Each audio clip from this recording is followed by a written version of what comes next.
Assalamualaikum warahmatullahi wabarakatuh. Halo, perkenalkan nama saya Amelia Hasanah dengan NIM 06021282530030. Saya merupakan mahasiswa dari Fakultas Keguruan dan Ilmu Pendidikan, Program Studi Pendidikan Bahasa dan Sastra Indonesia Universitas Sriwijaya. Pada kesempatan kali ini, saya akan membahas mengenai peran bahasa Indonesia di era digital antara kreativitas dan tantangan akademik. Nah, di era perkembangan teknologi yang sangat pesat seperti sekarang, hampir seluruh aktivitas komunikasi itu dilakukan lewat media digital, seperti media sosial, aplikasi pesan instan, maupun media pembelajaran daring. Nah, hal ini tentu membawa pengaruh besar terhadap cara komunikasi masyarakat, khususnya mahasiswa.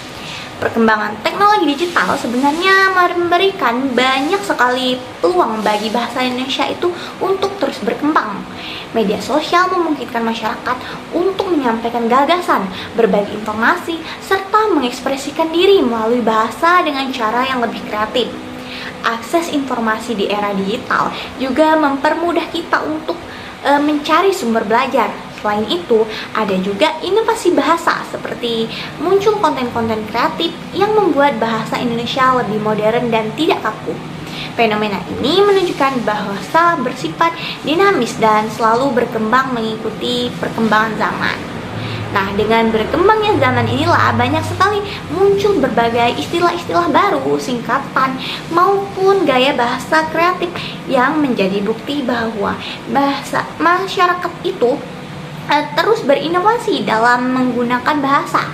Hal-hal inilah yang menunjukkan bagaimana kreativitasnya masyarakat.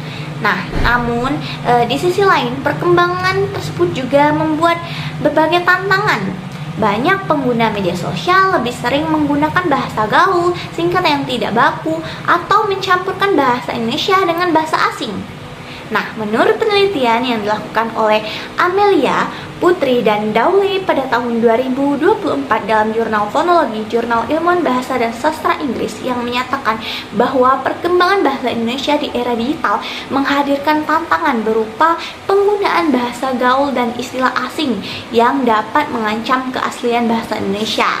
Nah, meskipun demikian, penelitian tersebut juga menjelaskan bahwa era digital memberikan peluang besar bagi perkembangan bahasa Indonesia karena akses terhadap penggunaan bahasa menjadi semakin luas dan masyarakat ini lebih memiliki kesempatan untuk memperkaya kosakata serta meningkatkan literasi bahasa melalui berbagai media digital.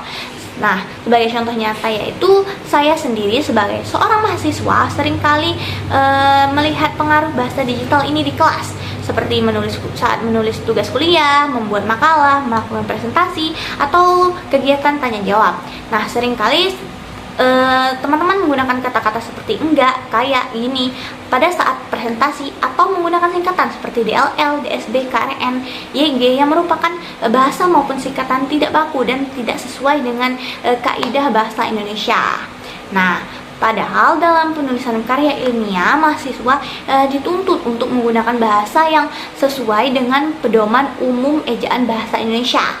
Selain itu, alasan mengapa mahasiswa itu disuruh melakukan presentasi adalah supaya kita lebih terbiasa menggunakan bahasa Indonesia dengan baik dan benar. Oleh karena itu, penting bagi mahasiswa untuk memahami perbedaan antara penggunaan bahasa dalam konteks informal seperti media sosial dan penggunaan bahasa dalam konteks formal seperti kegiatan akademik.